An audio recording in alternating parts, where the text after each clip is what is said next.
Ito yung bagong spot na pinuntahan natin. Susubok tayo ngayon dito sa tulay ng Plaridel. Boundary ito ng Plaridel at Pulilan. Ito yung tulay na nagdudugtong sa Pulilan at sa Plaridel. Titingnan natin kung makakahuli tayo ng dory. Doryhan tayo ngayon mga master. Set up muna tayo.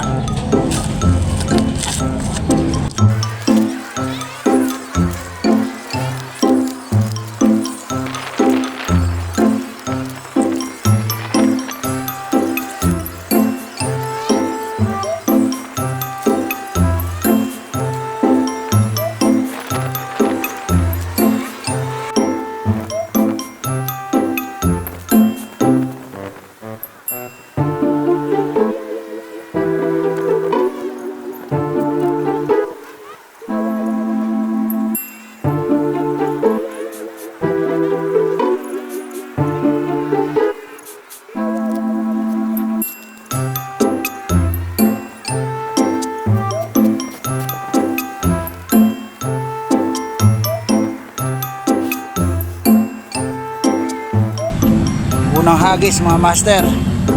Lumpia wrapper yung payo natin sa dory hunt natin.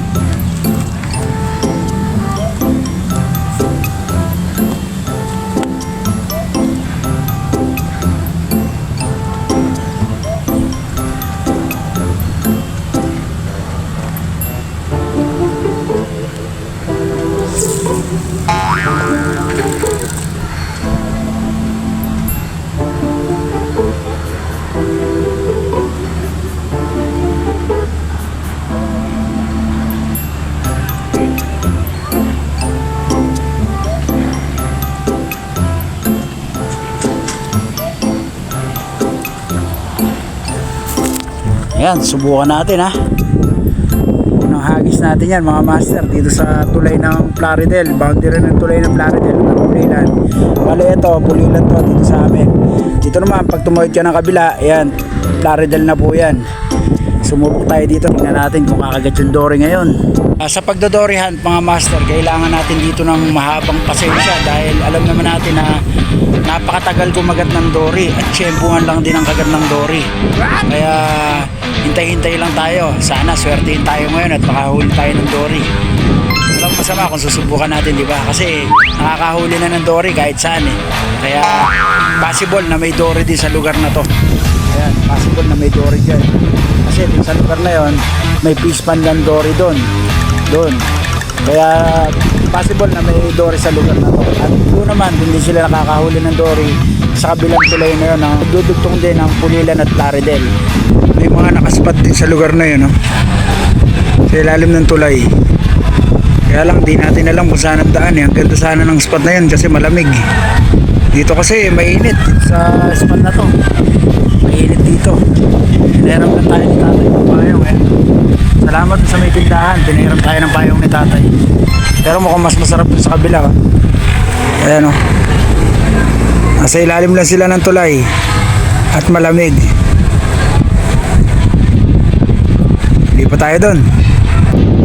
Ang spot nito. Tulay ng ilalim ng Pulilan Plaridel. Malamig pa. Gandang spot nito. Sana lang gandang tayo rito. Hindi na natin tayo sa kabila. Doon sa kabila na yun. Eh mainit na. Siyempre lumipat na tayo dito sa malamig. Kaya dito tayo napwesto ngayon. Gandang pwesto nito. Nakita ko lang sila tatay dito kanina. Nandito ako, nakita ko sila tatay na nanginginig. Kaya lumipat na rin tayo dito kasi ang spot na ito mga master. Spot na ito. Solid to solid. Ang spot na ito malamig po. Mainit. Malamig. Ang spot na ito. Ang spot na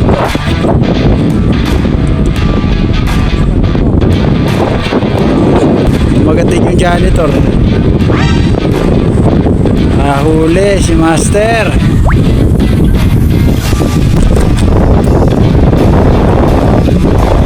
At nadali natin sa roong maliit sa ilalim ng tulay no?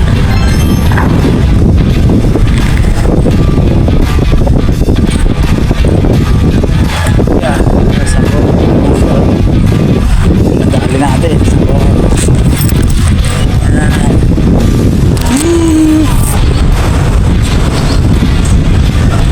Manila, 1-0. Nakaisa naman yun. Ayan ha, nakaisa na tayo dito sa ilalim ng tulay. Ilalim ng tulay ng Pulilan, Plaridel.